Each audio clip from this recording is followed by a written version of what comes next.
प्यारे बच्चों, प्यार भरा नमस्कार। आज हम लोगों का जो टॉपिक है वो है कॉम्बिनेशन ऑफ रेजिस्टेंस, यानी प्रतिरोधों का संयोजन। भाई, हमारे पास दो या दो से अधिक प्रतिरोध हैं और यदि हम चाहते हैं कि प्रतिरोध का महत्तम मान प्राप्त करें, दो या दो से अधिक रेजिस्टेंस प्रतिरोध आपको दिए गए हैं और आप चाहते हैं कि उससे आपको महत्तम मान की प्राप्ति या उससे आपको न्यूनतम मान की प्राप्ति, यानी इच्छा अनुसार आप चाहते हैं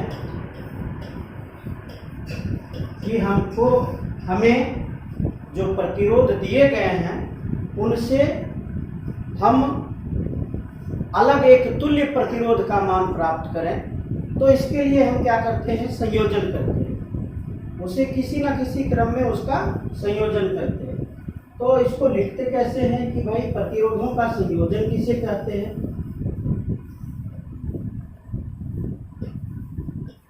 इच्छानुसार तुल्य प्रतिरोध का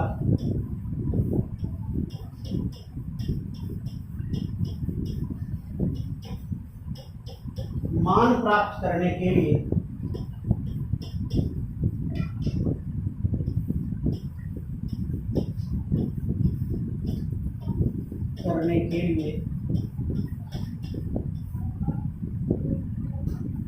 प्रतिरोधों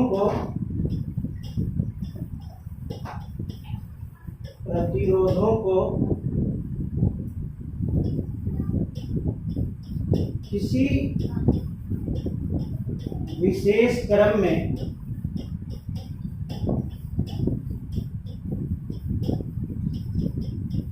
संयोजित किया जाता है।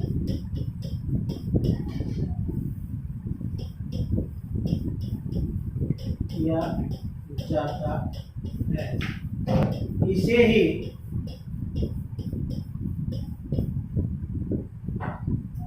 प्रतिरोधों का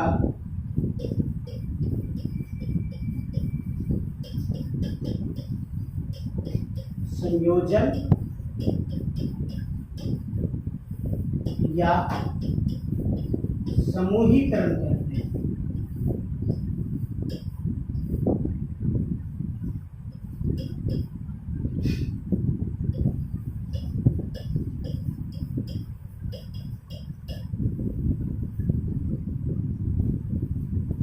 To find out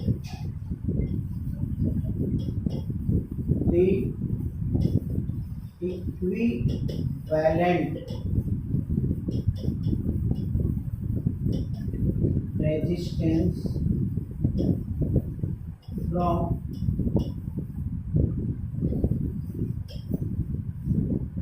given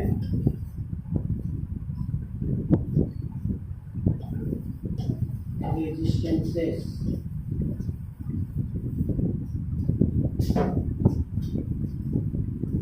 we have to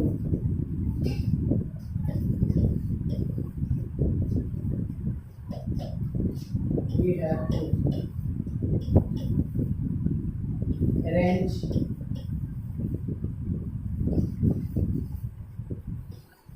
them in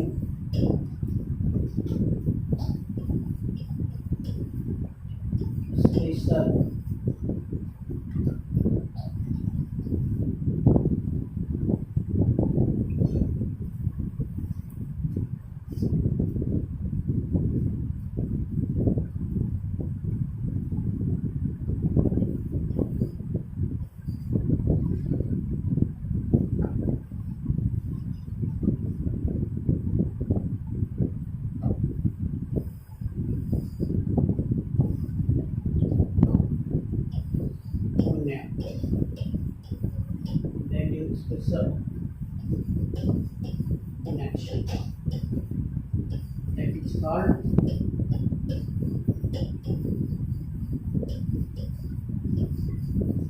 combination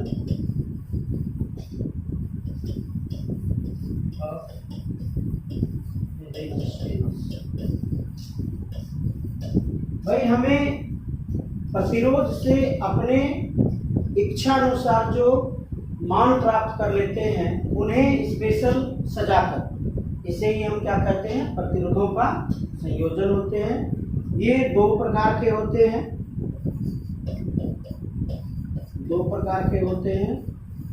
two types of combination. ये टू टाइप ऑफ कॉम्बिनेशन कौन कौन है? तो आपका फर्स्ट कॉम्बिनेशन है सीरीज कॉम्बिनेशन।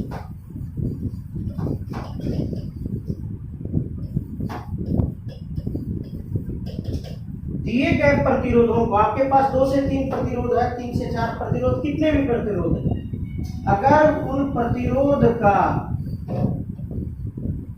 छोरों से छोरों के बीच कनेक्शन हो, यानी पहले प्रतिरोध का एक छोर, दूसरे प्रतिरोध का एक छोर, दूसरे प्रतिरोध का दूसरा छोर, तीसरे प्रतिरोध का एक छोर, यानी छोरों से छोरों के बीच अगर हम इसको कनेक्शन कर दें, कनेक्ट कर दें, तो ऐसा कनेक्शन क्या कहलाता है? सीरीज कॉम्बिनेशन, श्रेणी क्रम कहलाता है। छोरों से दिए गए प्रतिरोधों को छोरों से छोरों को जोड़ देना ही क्या कहलाता है? श्रेणी क्रम समूहन कहलाता है, सीरीज कॉम्बिनेशन कहलाता है। लेकिन दूसरा जो आपका 2 नंबर है आपका पैरेलल कॉम्बिनेशन।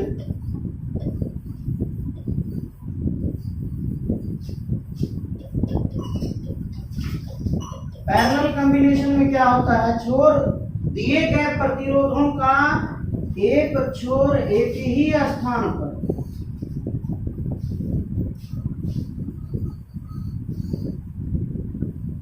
इसमें क्या है, इसका एक छोर यहां जुड़ गया दोनों का, और इसका एक छोर यहाँ पे जुड़ गया, यानी दिए गए प्रतिरोधों का के छोरों को एक ही जंक्शन पर जोड़ देना। कई प्रतिरोध दिए गए हैं, उनके जो पहला छोर है, सभी पहले छोर को एक ही जंक्शन पर अगर जोड़ दिया जाए तो ऐसा कॉम्बिनेशन क्या कहलाता है? पैरेलल कॉम्बिनेशन कहलाता है। समांतर क्रम समूहन या पार्श्वबद्ध समूहन कहलाता है, पार्श्वबद्ध समूहन कहलाता है। अब आते हैं इसके डिटेल पे। तो हम लोग को पहला क्या पढ़ना है? Series combination.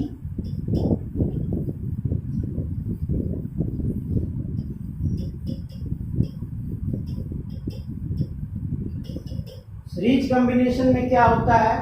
आपके पास 3 प्रतिरोध है, एक प्रतिरोध का नाम है AB, जिसका प्रतिरोध है R1,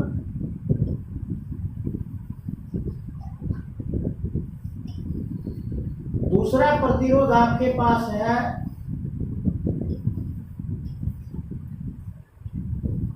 CD, जिसका प्रतिरोध है R2, तीसरा आपके पास है CB,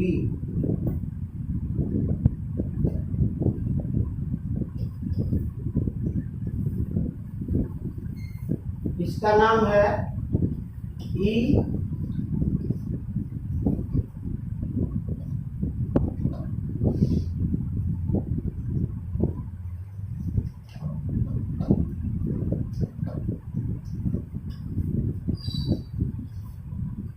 EF, इसका प्रतिरोध है R3। तो हमें क्या करना है? इसको लिखना कैसे है? दिए गए प्रतिरोधों में पहले प्रतिरोध के पहले छोर को, पहला प्रतिरोध कौन है? R1, इसका पहला छोर कौन है? A। पहले प्रतिरोध के पहले छोर को बैटरी के धन ध्रुव से, और जो अंतिम प्रतिरोध है उसके दूसरे छोर को बैटरी के ऋण ध्रुव से, ये पहला R1, इसको बोल दिया हमने A B, इसको हमने क्या लिया E F। तो पहले प्रतिरोध AB के प्रथम छोर को बैटरी के धन ध्रुव से और अंतिम प्रतिरोध के दूसरे छोर को बैटरी के ऋण ध्रुव से, दूसरे प्रतिरोध के पहले छोर को पहले प्रतिरोध के दूसरे छोर से,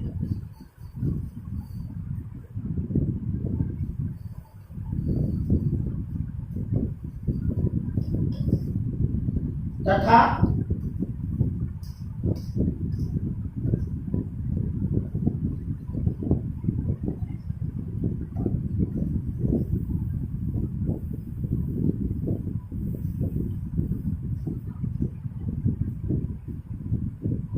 यहाँ पे B है और यहाँ पे C, B और C एक ही स्थान पर जुड़ेगा,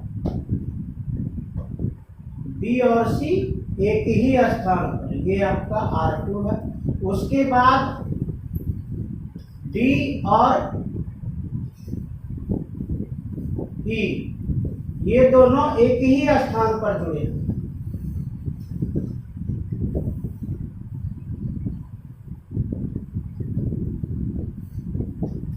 ये आपका स्विच है, ये आपका R3। पहले प्रतिरोध के प्रथम छोर को बैटरी के धन ध्रुव से, पहले प्रतिरोध के दूसरे छोर को दूसरे प्रतिरोध के पहले छोर से, दूसरे प्रतिरोध के दूसरे छोर को तीसरे प्रतिरोध के पहले छोर से, तथा अंतिम प्रतिरोध का दूसरा छोर बैटरी के ऋण ध्रुव से जुड़ा होता है। जब बैटरी के द्वारा विद्युत क्षेत्र स्थापित होती है तो परिपथ में धारा का प्रवाह होने लगता है। जब परिपथ में धारा का प्रवाह होता है तो हम क्या पाते हैं कि जो प्रथम प्रतिरोध है उस प्रथम प्रतिरोध से वही धारा जो बैटरी से निकला था वही धारा प्रवाहित होती है, फिर ये बाहर निकलती है, फिर ये दूसरे प्रतिरोध में भी सेम धारा पहुंच जाता है, फिर तीसरे प्रतिरोध में भी सेम धारा पहुंच जाता है, और जब बाहर निकलता है तो समान धारा ही बाहर निकलता है। इसका मतलब क्या है? इसका मतलब है कि जो श्रेणी क्रम समूहन है, श्रेणी क्रम समूहन में समान धारा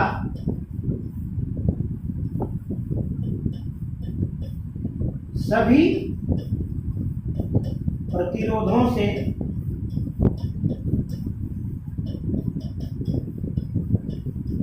प्रवाहित होता है।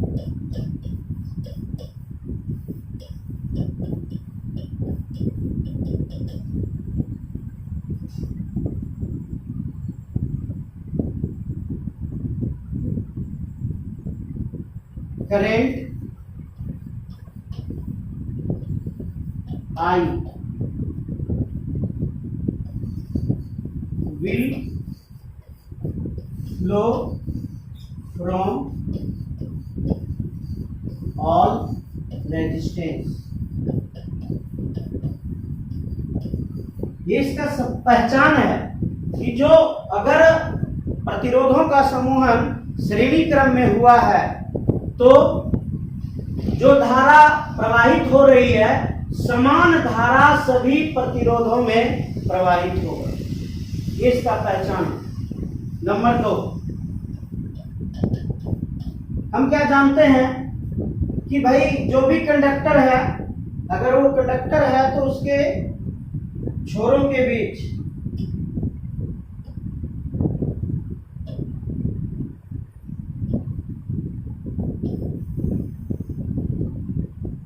ये इसका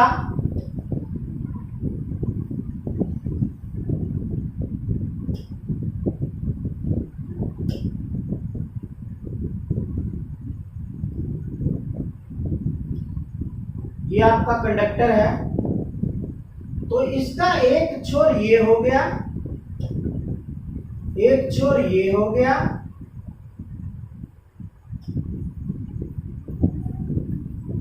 और एक छोर ये हो गया। इन्हीं छोरों के बीच हम लोग क्या करते हैं, विभवांतर की उत्पत्ति करते हैं। इसका मतलब है कि अगर विभवांतर उत्पन्न होता है तो दो छोरों के बीच में होता है। तो हम यहां क्या देखते हैं, इसका एक छोर है, फिर इसका एक छोर है, फिर इसका अलग छोर है, यानी 3 कंडक्टर इसमें है, यानी 3 रेजिस्टेंस इसमें है। तो जो विभवांतर उत्पन्न होगा, पोटेंशियल डिफरेंस यहां पर आएगा 3। इसमें अगर पोटेंशियल डिफरेंस आएगा तो एक आएगा, जिसको हम क्या कहेंगे, V1 कहेंगे। तो इसमें कितने पोटेंशियल डिफरेंस आएंगे, इसमें 3 पोटेंशियल डिफरेंस आएंगे। इसके लिए V1 आएगा, इसके लिए V2 आएगा, इसके लिए V3 आएगा। इसका मतलब क्या है कि श्रेणी क्रम समूहन में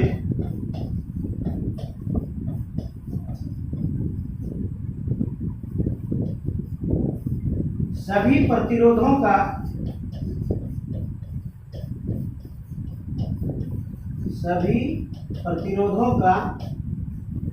अलग अलग विभवांतर होता है।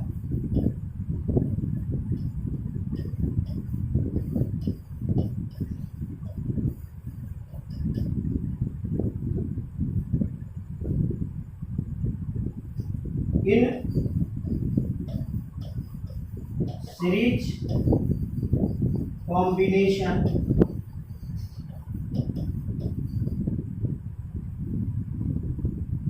Potential drop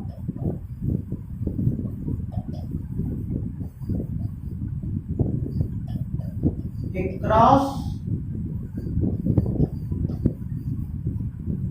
all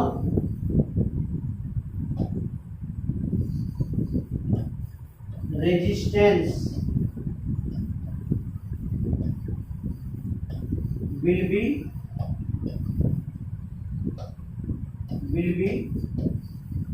different। तो इसमें जितना भी पोटेंशियल ड्रॉप होगा सभी अलग अलग होंगे। हम लोग करते क्या है, इसका फिर अगर हम लोग तुल्य प्रतिरोध निकालते हैं, इक्विवेलेंट अगर निकालना चाहते हैं,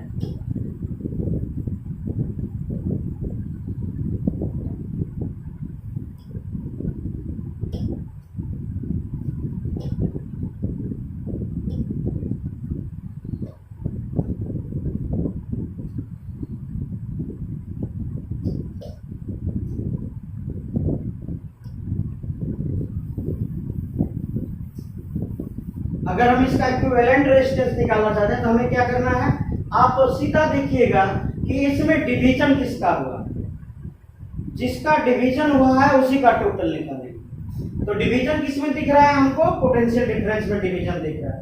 टोटल किसका निकालेंगे, तो पोटेंशियल डिफरेंस का निकालेंगे। कैसे निकालेंगे, तो कुल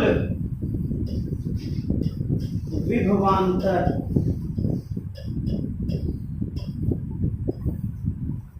V equal to V1 plus V2 plus V3 Ohm के नियम से।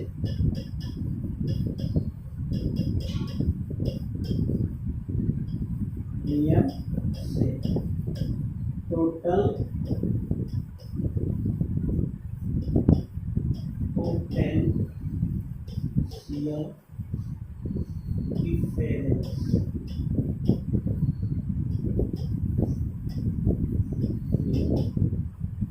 according to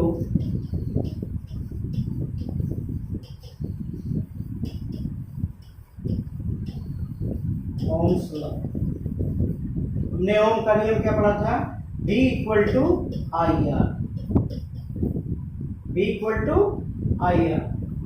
अब हमारे पास क्या है, V1 V2 V3 है, तो तो अगर हम V1 लिखना चाहें तो क्या लिखना पड़ेगा, I1R1।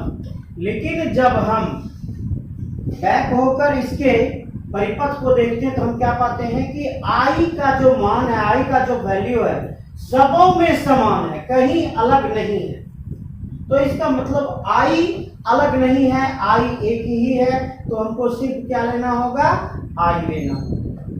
तो V1 इक्वल टू IR1 हो गया। ठीक उसी प्रकार V2 इक्वल टू IR2 हो गया और V3 इक्वल टू क्या हो जाएगा, IR3 हो जाएगा।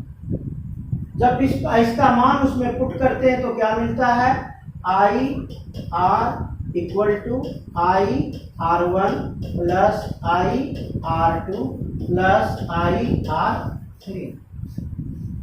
हम लोग जो बना रहे हैं वो क्या बना रहे हैं, सीरीज कॉम्बिनेशन को बना रहे हैं। हम लोग जो बना रहे हैं किसको बना रहे हैं, सीरीज कॉम्बिनेशन को बना रहे हैं। तो हम लोग लिख सकते हैं IRS, ये S क्या बता रहा है, सीरीज कॉम्बिनेशन को बता रहा है। I कॉमन आ गया, R1 plus R2 plus R3। I आपका कैंसिल आउट हो जाता है, ये आपका I, ये आपका I कैंसिल आउट हो गया। तो बचा क्या आपके पास, RS equal to R1 plus R2 plus R3। तो इससे हम क्या निष्कर्ष निकाल सकते हैं,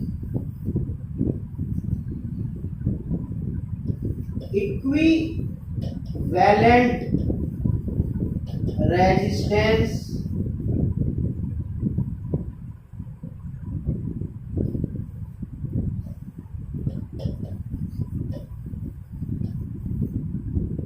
in series combination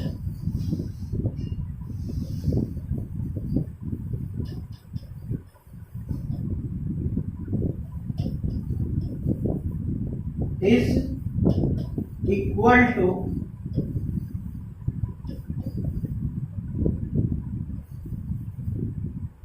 the addition of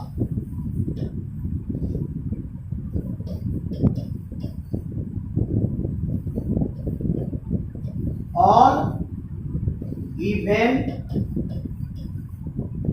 resistances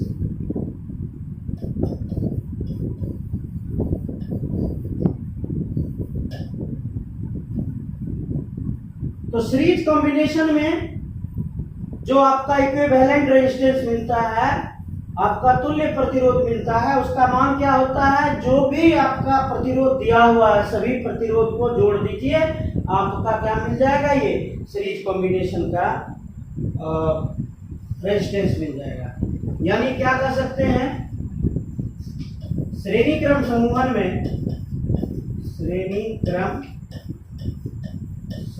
में तुल्य प्रतिरोध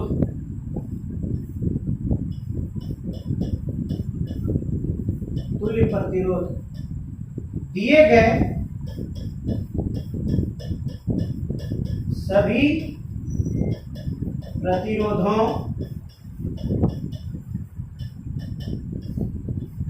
के योगफल के बराबर होता है।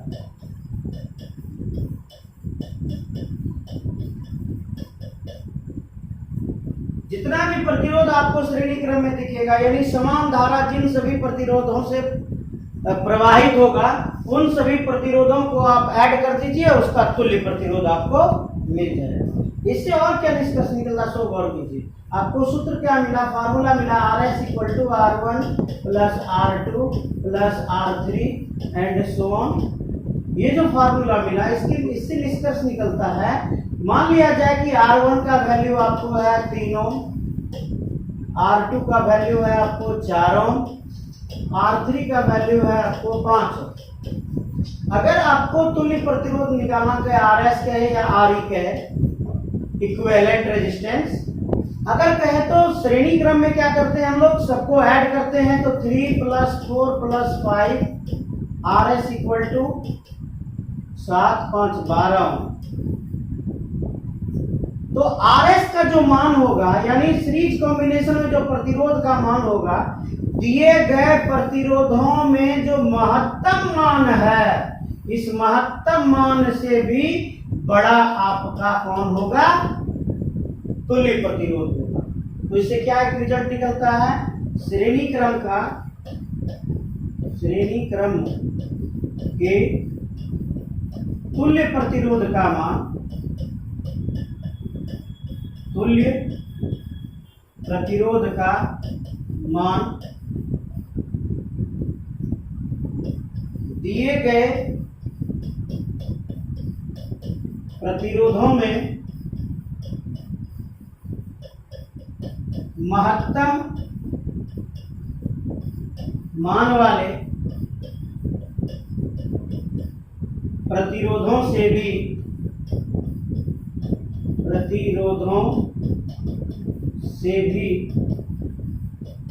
बड़ा होता है।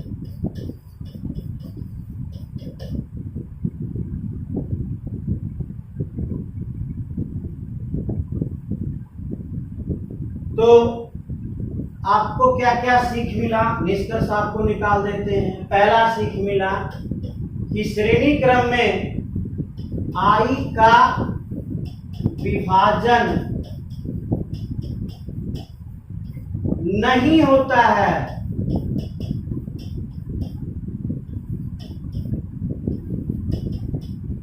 There is no division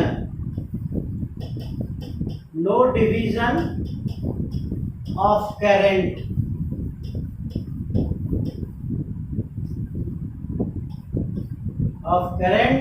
in series combination.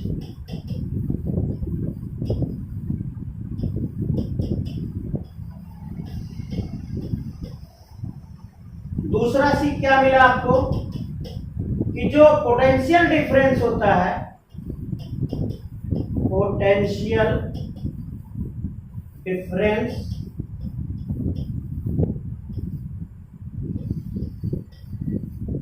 For all resistance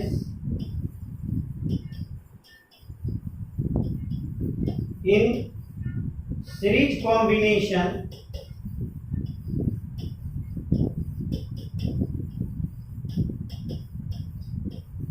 will be different। यानी श्रेणी क्रम में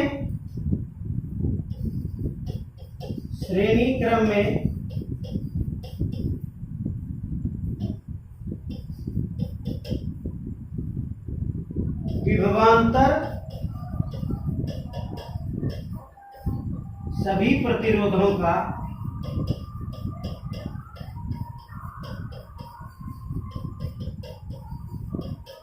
अलग अलग होगा।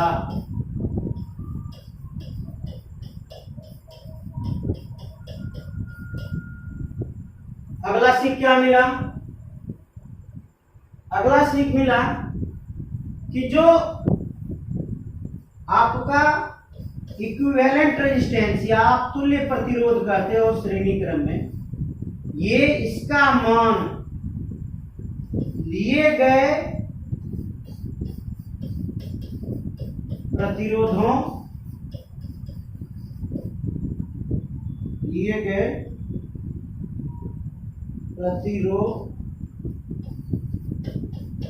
से बड़ा होगा, है ना?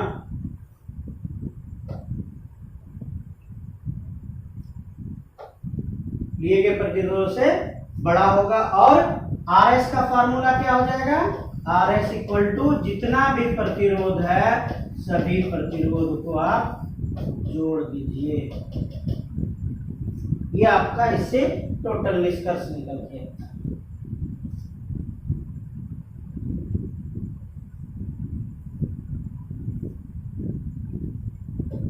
आइए हम लोग आते हैं अब पैरेलल कॉम्बिनेशन में।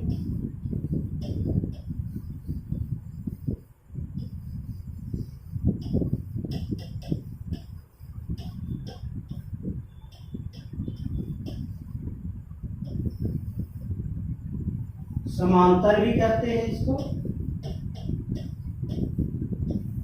और पार्श्वबद्ध भी कहते हैं इसको। समांतर भी कहते हैं इसको और पार्श्वबद्ध भी कहते हैं। और इसका परिभाषा क्या है? When two or more resistances connected at the same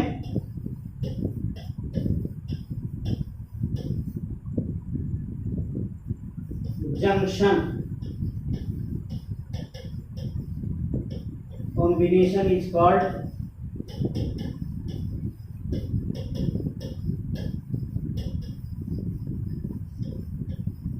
parallel combination।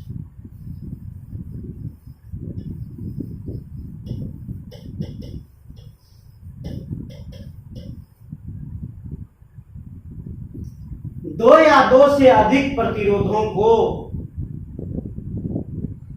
अगर एक ही जंक्शन पर जोड़ा जाए तो इसे समांतर क्रम समूहन कहते हैं।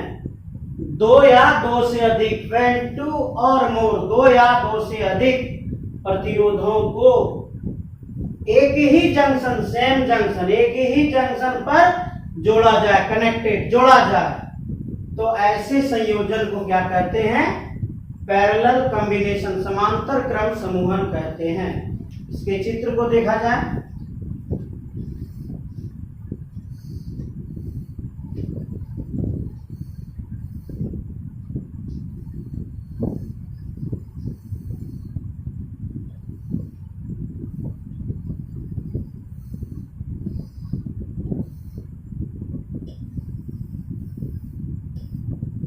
प्लस माइनस स्विच, ये R1, ये R2, ये R3। इस जंक्शन का नाम A, इस जंक्शन का नाम B। दिए गए प्रतिरोधों के प्रथम छोर को एक ही स्थान बिंदु A पर और दूसरे छोर को दूसरे स्थान बिंदु B पर जोड़ा जाए। एक बिंदु को धन ध्रुव से और दूसरे बिंदु को ऋण ध्रुव से जोड़ा जाए तो ऐसा समूहन समांतर क्रम समूहन कहलाता है। चित्र के अनुसार देखिए, जो पहला प्रतिरोध R1 है, इसका जो छोर है, पहला छोर कहां पर जुड़ गया? A पर जुड़ गया। कहां पर जुड़ गया? ये A पर जुड़ गया। ये जो पहला छोर है इसका A पर आ गया, इसका भी पहला छोर A पर आ गया, इसका भी पहला छोर A पर आ गया। यानी तीनों प्रतिरोध का प्रथम छोर एक ही स्थान बिंदु A पर जोड़ दिया गया और सबों का जो दूसरा छोर था एक ही स्थान बिंदु B पर जोड़ दिया गया। अगर सेम जंक्शन की बात आती है तो ऐसे क्रम समूहन को समांतर क्रम समूहन कहते हैं। दिए गए प्रतिरोधों के प्रथम छोर को एक ही बिंदु A पर जोड़ा जाए और दूसरे छोर को एक ही बिंदु B पर जोड़ा जाए तथा एक छोर को धन ध्रुव से दूसरे छोर को ऋण ध्रुव से जोड़ा जाए तो परिपथ पूरा हो जाता है। ऐसे समूहन को समांतर क्रम समूहन कहते हैं। तो आप देख रहे हैं कि जब इससे ये जो वोल्ट V है, इससे जब करंट सप्लाई होगा I, तो ये करंट सप्लाई यहां आकर तीन भागों में बटेगा, I1, I2, I3। लेकिन बाहर जब निकलेगा तो यहां आके तीनों प्लस हो जाएगा, I1 plus I2 plus I3 और तीनों कंबाइन होके I बना देगा। इसका मतलब है कि इसमें धारा का विभाजन होता है। तो फर्स्ट पॉइंट यही है, यदि समूहन में धारा का विभाजन हो जाए, विभाजन हो जाए तो समूहन समांतर क्रम में है।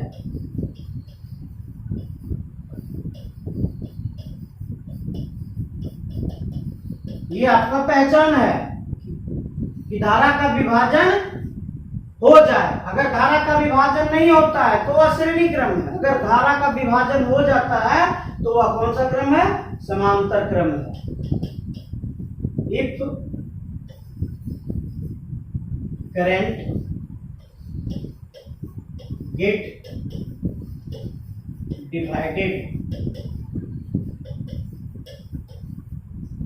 for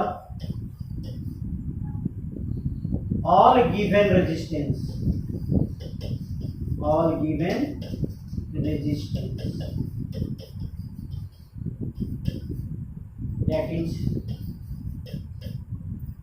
that is parallel combination.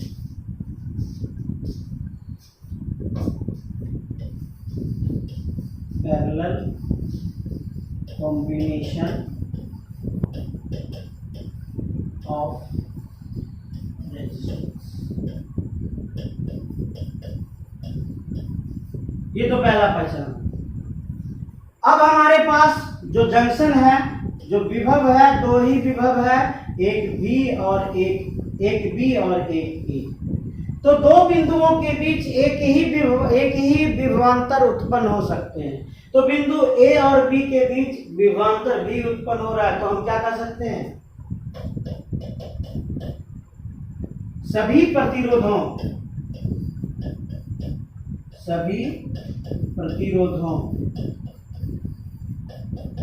के लिए समान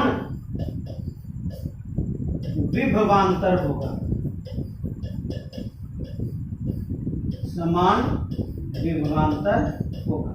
भाई किसमें? तो समांतर क्रम में। किसमें? तो समांतर क्रम में। समांतर क्रम में सभी प्रतिरोध का अलग अलग विभवांतर नहीं होता है। पोटेंशियल ड्रॉप सभी प्रतिरोधों के लिए समान होता है। किसमें? समांतर क्रम में।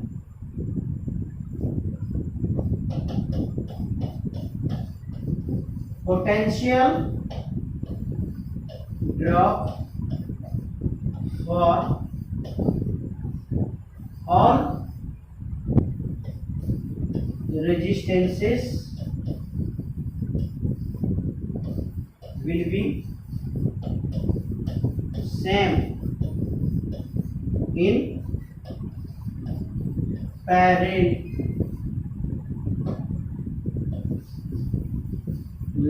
combination।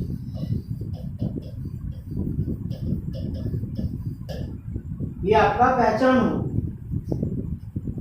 अब हम लोग को क्या करना है? इसका व्यंजक निकालना है। अरे भाई, इसके पिछले वाले में हमने बताया कोई काम नहीं कीजिए, सिर्फ एक काम कीजिए, जो डिवाइड हो रहा है उसको ऐड कर दीजिए। तो डिवाइड कौन हो रहा है इसमें? धारा, करंट डिवाइड हो रहा है। क्या करेंगे? इसको ऐड कर देंगे। तो क्या लिखते हैं हम लोग? Total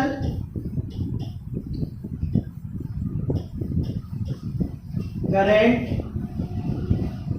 I equal to I1 plus I2 plus I3। Ohm के नियम से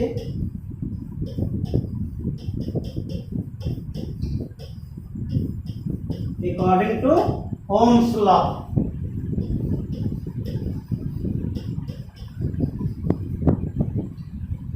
I equal to V by R। हमारे पास क्या है? I1 equal to V1 bye R1। पीछे देख ले जरा। पीछे देखते तो क्या देखते हैं? V1 R1 तो यहाँ क्या दिख रहा है, V1 नहीं, सिर्फ V। समांतर क्रम समूहन में सिर्फ V1 नहीं, क्योंकि इसमें पोटेंशियल ड्रॉप का, सबों का पोटेंशियल ड्रॉप सेम होता है, अलग नहीं होता है। तो एक ही V को हम लेकर चलेंगे। तो क्या लेंगे, V1 तो नहीं लेंगे, अब क्या लेंगे, V लेंगे। क्या लेंगे, अब V लेंगे।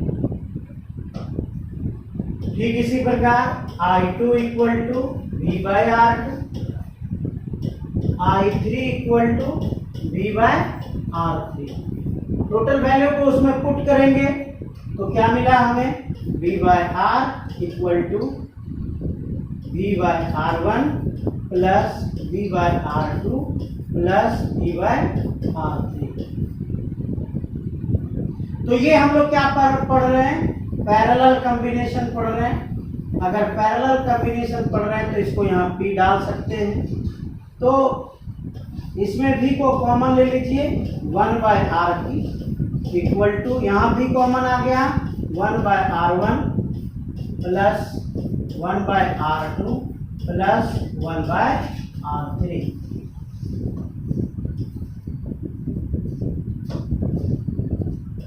आपका जो V है वो कैंसिल आउट हो गया, बचा क्या, 1 by RP equal to 1 by R1 plus 1 by R2 plus 1 by R3। हम लोग इसी को कह देते हैं इक्विवेलेंट रेजिस्टेंस, है ना। क्या कहते हैं इसको, इक्विवेलेंट रेजिस्टेंस। लेकिन इक्विवेलेंट रेजिस्टेंस आपको निकालने कहेगा तो आपको कहेगा वो आरपी का मान निकालने के लिए, आपको क्या कहेगा वो, आप आरपी का वैल्यू निकालिए। इसी को कहते हैं समतुल्य प्रतिरोध, समतुल्य प्रतिरोध है। तो इसको निकालने के लिए आपको क्या करना है, इसका एलसीएम लेकर निकालना है। 1 by RP equal to, LCM आ गया आपका R1 R2 R3, R1 से डिवाइड कीजिएगा तो R2 R3 आ गया,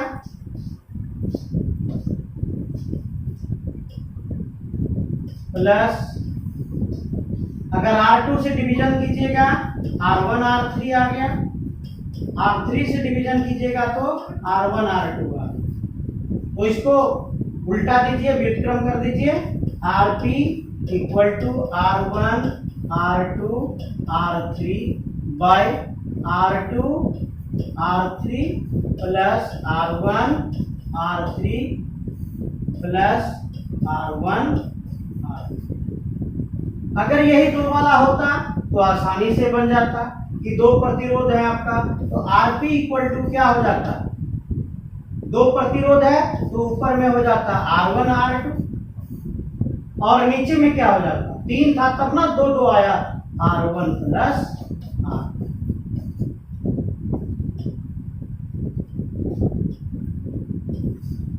अगर दो प्रतिरोध होता तो डायरेक्ट इस फार्मूला को लगाएंगे और बनाते हुए चले जाएंगे। चलिए अब इसका हम निष्कर्ष निकाल कर देखते हैं, इसका हम निष्कर्ष निकाल कर देखते हैं क्या क्या निष्कर्ष आता है।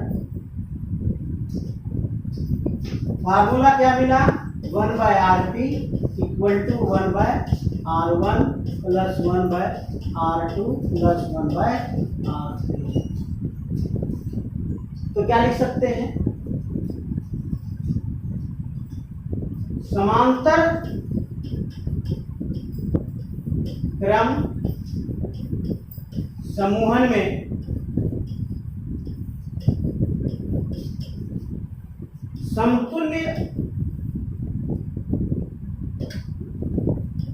समतुल्य प्रतिरोध के व्युत्क्रम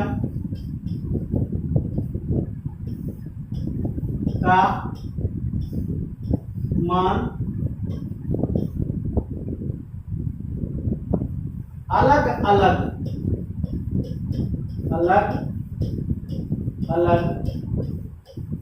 प्रतिरोध के व्युत्क्रम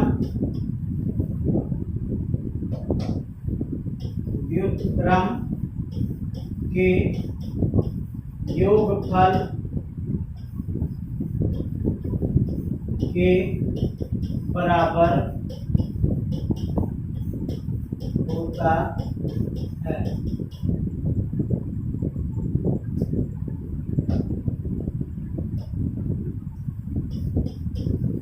The reciprocal of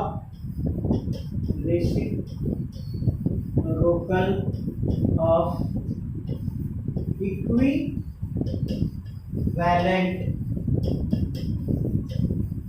resistance is equal to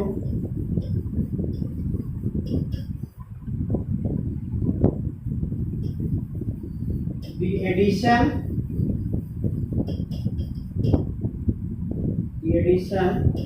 of reciprocal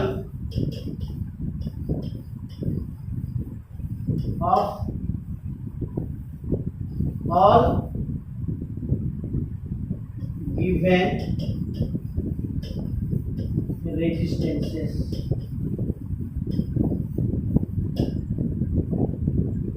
तो जितना भी रेसिप्रोकल, ये उल्टा हो गया, ये उल्टा के सबों को जोड़ दीजिए, आपका समांतर क्रम का समतुल्य प्रतिरोध प्राप्त होगा। दूसरा क्या कि जो ये आरपी हमें मिलता है, ये आरपी छोटा होता है किससे? सबसे छोटे प्रतिरोध से।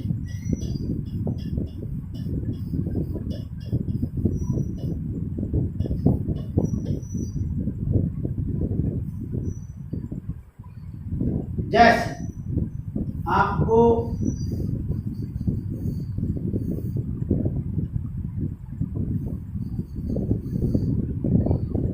ये दो प्रतिरोध दिया गया है, इसका नाम है R1, इसका नाम है R2। भाई R1 का मान है 6 ओम और R2 का मान है 3 ओम। आपको कहा कि Rp का मान निकालें। Rp का फॉर्मूला आपको हमने क्या दिया? दो प्रतिरोधों के लिए हमने क्या दिया? R1 R2 bye R1 plus R2। R1 R2 6 × 18, R1 plus R2 6 जोड़ 3 तो 18/9 आया कितना? 2 ओम। अगर 2 ओम आता तो आप गौर कीजिए कि इसमें जो सबसे छोटा प्रतिरोध है, सबसे छोटा प्रतिरोध कौन है? सबसे छोटा प्रतिरोध 3 ओम है और हमारा तुल्य प्रतिरोध क्या आ रहा है? हमारा तुल्य प्रतिरोध 2 ओम आ रहा है। 2 ohm is smaller than 3 ohm. 2 ohm is smaller than 3 ohm. तो RP is smaller than minimum resistance. इसमें तो हम लोग कहाँ पढ़ रहे हैं? हम लोग समांतर क्रम को पढ़ रहे हैं। हम लोग किसको पढ़ रहे हैं? हम लोग समांतर क्रम को पढ़ रहे हैं।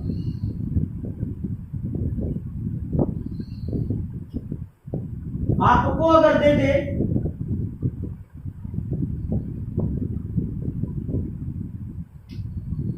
कि भाई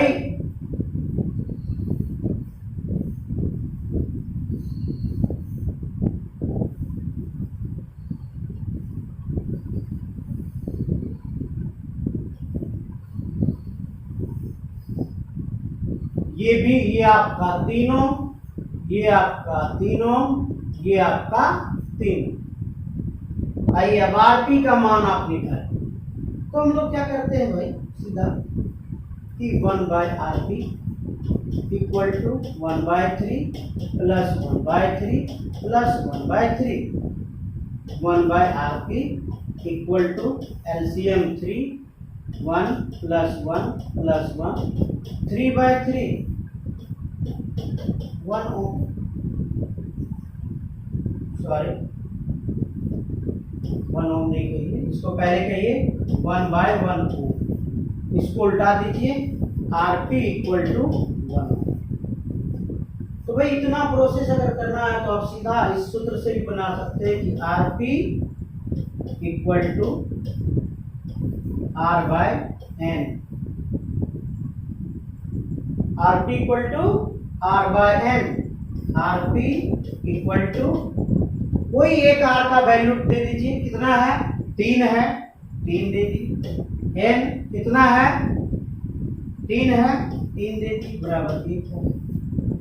आप ऐसे करके भी डायरेक्टली इस क्वेश्चन को सॉल्व कर सकते हैं। ये आपका थ्योरी पोर्शन था, थ्योरी पोर्शन आपका पूरा हो गया। अब कल से इसका हम लोग न्यूमेरिकल्स पोर्शन लेकर निकलेंगे। धन्यवाद।